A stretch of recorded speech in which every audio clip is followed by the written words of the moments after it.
Masih ingat Gloria Natapraja Hamel, paskibra yang dulu viral diprotes kewarganegaraannya?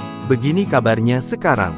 Gloria Natapraja Hamel merupakan paskibra yang dulu viral diprotes karena kewarganegaraannya.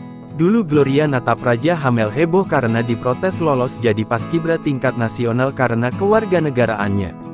Mimpi Gloria Natapraja Hamel ikut mengibarkan merah putih dengan gagah di Istana Negara pun dipersoalkan saat itu. Peristiwanya tahun 2016 lalu. Gloria Natapraja Hamel jadi sorotan karena status kewarganegaraannya dengan nyaris ditolak masuk Istana Negara. Padahal Gloria Natapraja Hamel melewati seleksi ketat sejak di Jawa Barat. Saat itu dia adalah pelajar dari Sekolah Menengah Atas Islam Dian Didaktika yang digugurkan dari pasukan pengibar bendera pusaka merah putih tahun 2016.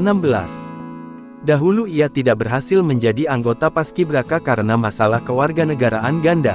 Padahal ia telah lulus seleksi dan masuk dalam karantina di Asrama Cibubur, Jakarta Timur.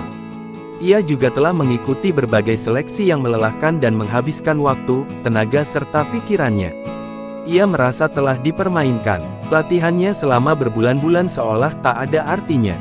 Namun ia mendapat kesempatan menjadi petugas penurunan bendera saat itu.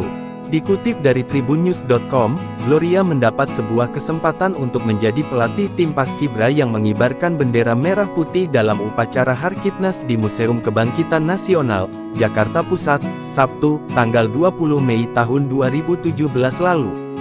Saat itu ia mengaku sangat bangga atas hasil penampilan tim paskibra Hari Kebangkitan Nasional, Harkitnas, yang dilatihnya. Jarang terdengar lagi, lantas bagaimana kabarnya sekarang? Gloria Natapraja Hamel kini semakin dewasa. Diketahui, ia baru saja menyelesaikan kuliahnya di Binus University pada 2022 lalu.